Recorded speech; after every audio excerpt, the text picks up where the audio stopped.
Hello everyone, welcome back to knowledge centre. हम पढ़ रहे थे क्लास 11 स्टैटिस्टिक्स का chapter number 2 that was collection of data. आज हम जो रिमेनिंग टॉपिक्स हैं उसके उनको डिस्कस करेंगे। पहला टॉपिक है हमारा कलेक्शन ऑफ सेकेंडरी डेटा। हमने अपने अर्लियर वीडियोस में डिस्कस किया था कि सेकेंडरी डेटा बेसिकली क्या होता है। सेकेंडरी डेटा वो डेटा होता है जो कि हम खुद कलेक्ट ना करके किसी थर्ड पर्सन के कलेक्टेड डेटा को यूज़ करते हैं, कॉपी करते हैं। किसी थर्ड पर्सन ने कोई डेटा अपने ऑब्जेक्टिव के लिए कलेक्ट किया है, हम अपने ऑब्जेक्टिव के लिए, अपने पर्पस के लिए उसके कलेक्टेड डेटा को कॉपी कर रहे हैं या यूज़ कर रहे हैं, that is known as secondary data. तो आज हम पढ़ेंगे कि सेकेंडरी डेटा को कलेक्ट करने के कितने सारे मेथड्स हो सकते हैं। इस सेकेंडरी डेटा को कलेक्ट करने के बेसिकली दो सोर्सेज हैं। पहला है पब्लिश सोर्सेज और दूसरा है अनपब्लिश सोर्सेज। पब्लिश सोर्सेज यानी कि वो सारे सोर्सेज जो कि छपेंगे, जो कि पब्लिकेशन के फॉर्म में लोगों के बीच में सर्कुलेट होंगे, those are known as publish sources. इसके अंदर पहला पॉइंट है हमारा गवर्नमेंट पब्लिकेशंस। अब गवर्नमेंट पब्लिकेशंस क्या होता है, चाहे सेंट्रल गवर्नमेंट हो चाहे स्टेट गवर्नमेंट हो, गवर्नमेंट जो भी डेटा पब्लिश करती है, छापती है ताकि लोगों तक वो सारी इंफॉर्मेशन पहुंच सके, that is known as government publications. जैसे एग्जाम्पल के तौर पर हम ले सकते हैं जेडीए जो है ना। जेडीए क्या करती है, जो भी डेटा पब्लिश करेगी regarding the housing facilities, regarding the allotment of land, ठीक है, वो सब किसका हिस्सा है, गवर्नमेंट पब्लिकेशन का हिस्सा है, क्योंकि सरकार वो डेटा छाप रही है। सेकंड है हमारा semi government publications. Semi government publications में कौन सा डेटा आता है, मान लीजिए म्यूनिसिपल कॉर्पोरेशंस हैं या मेट्रोपॉलिटन काउंसिल्स हैं, वो जो भी डेटा छाप रही हैं एजुकेशन से रिलेटेड, हेल्थ से रिलेटेड, डेथ या बर्थ से रिलेटेड जो भी डेटा वो छाप रहे हैं, that is coming under the category of semi government publications. तीसरा है हमारा reports of committees and commissions.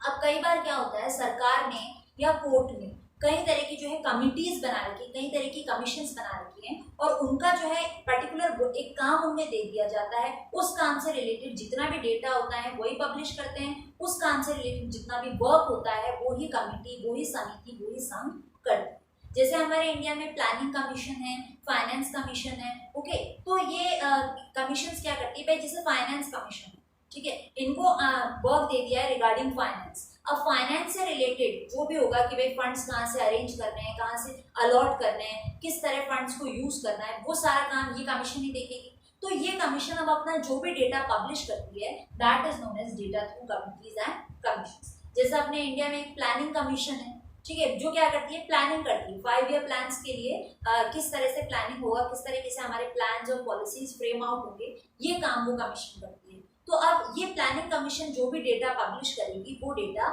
इस तरीके से सेकेंडरी डेटा की कैटेगरी में आएगा।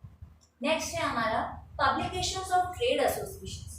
ट्रेड एसोसिएशंस कौन होती है, जो भी हमारे व्यापारिक संघ, ठीक है, जो भी ट्रेड ऑर्गेनाइजेशंस हैं, जैसे कि मान लीजिए शुगर मिल एसोसिएशन है या सीमेंट एसोसिएशन है या आयरन ओर एसोसिएशन है। तो अब ये क्या करेंगे भाई, शुगर मिल एसोसिएशन है तो शुगर मिल से रिलेटेड जो भी सारे ऑपरेशंस हैं वो ये एसोसिएशन ही करेगा। भाई प्रोडक्शन कहाँ करना है, डिस्ट्रीब्यूशन क्या करना है, रॉ मटेरियल कहाँ से आएगा, कैसे मार्केट तक माल जाएगा, है ना, पूरी कंट्री में किस तरह शुगर मिल्स काम करेंगी, ऑपरेट करेंगी, ठीक है, ये सारा काम जो है ये एसोसिएशन ही देख रहे हैं अपने एरिया वाइज। तो ये जो भी डेटा पब्लिश कर रहे हैं regarding their operations, regarding their way of working, ठीक है, वो आएगा इस कैटेगरी में, publications of trade associations.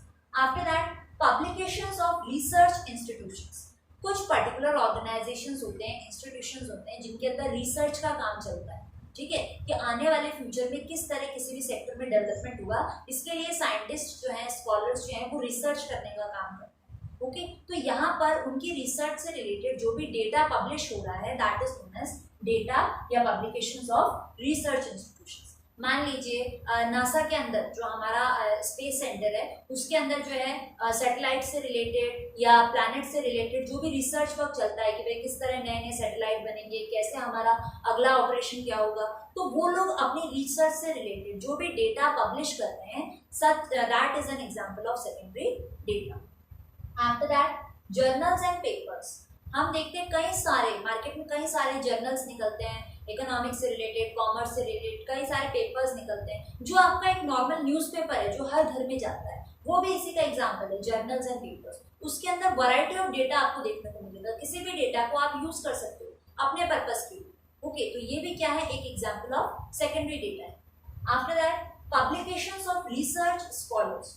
Research scholars कौन होते हैं? वो स्टूडेंट्स जो कि रिसर्च वर्क का काम कर रहे हैं, किसी ना किसी टॉपिक के ऊपर वो रिसर्च कर रहे हैं, अपनी रिसर्च लिख रहे हैं, ओके, अपना मान लीजिए जैसे पीएचडी के स्टूडेंट्स होते हैं, ओके, तो वो किसी भी तरीके से स्कॉलर हैं, वो किसी गिवन टॉपिक के ऊपर रिसर्च कर रहे हैं, तो अपनी रिसर्च से रिलेटेड जो भी डेटा वो छपाएंगे, जो भी डेटा वो छापेंगे, that is known as the data given by research scholars. After that international publications, हमारे कंट्री में या हमारे पूरे वर्ल्ड में जितने भी इंटरनेशनल लेवल के ऑर्गेनाइजेशन जैसे कि UNO, United Nation Organisation, WHO, World Health Organisation, ILO, International Labour Organisation, तो ये जितने भी इंटरनेशनल लेवल के ऑर्गेनाइजेशंस हैं, ये अपने काम से रिलेटेड जो भी एनुअली डेटा पब्लिश करती हैं, छपवाती हैं, that is coming under this category, data given bye international publications, okay. तो ये इन सभी सोर्सेज से जो है हमें डेटा मिल सकता है। उस डेटा को अगर हम अपने पर्पस के लिए, अपने ऑब्जेक्टिव के लिए यूज कर रहे हैं, तो वो सेकेंडरी डेटा बन जाता है। आफ्टर दैट सेकेंड सोर्स है हमारा अनपब्लिश सोर्सेज, यानी कि वो सोर्सेज जो कि पब्लिश नहीं किए जाते हैं, छपाए नहीं जाते हैं। तो फिर क्या मोटिव है उनके कलेक्शन का? They are collected for self use और फॉर ऑफिस रिकॉर्ड, यानी कि उनको कलेक्ट करने का काम तो गवर्नमेंट ऑर्गेनाइजेशंस ही कर रहे हैं, लेकिन उनको छपवाते नहीं, ठीक है। वो डेटा जो है खुद के गवर्नमेंट ऑर्गेनाइजेशन जो है खुद के सेल्फ रिकॉर्ड के लिए मेंटेन करते हैं, या अपना जो है ऑफिस रिकॉर्ड पूरा रखने के लिए इस तरह का डेटा जो है वो कलेक्ट किया जाता है। तो ऐसा सारा डेटा जो है अनपब्लिश्ड डेटा कहलाता है। नाउ अगर हम सेकेंडरी डेटा यूज कर रहे हैं, यानी किसी थर्ड पर्सन के कलेक्टेड डेटा को हम अपने मोटिव को कंप्लीट करने के लिए यूज कर रहे हैं, तो कुछ बातों का हमें ध्यान रखना बहुत ज्यादा जरूरी हो जाता है।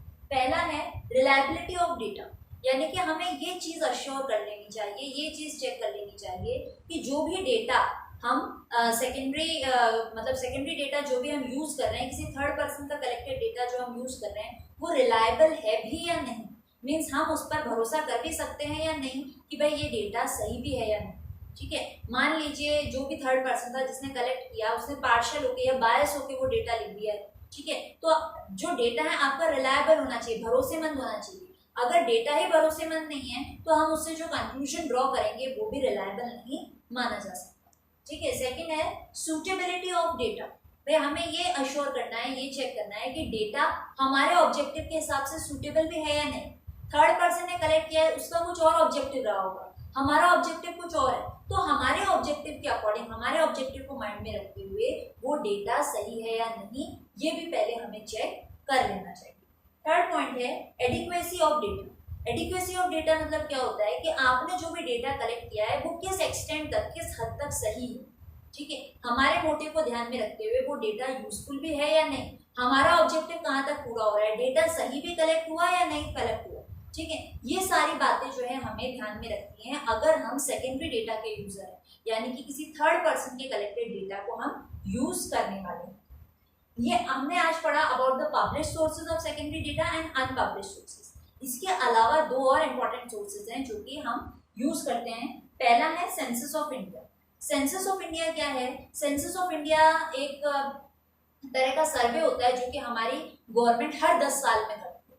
इसमें क्या होता है कि पॉपुलेशन से रिलेटेड जितना भी डेटा है वो गवर्नमेंट कलेक्ट करती है, ठीक है। हर 10 साल में जो है ये कैलकुलेशन गवर्नमेंट करती है।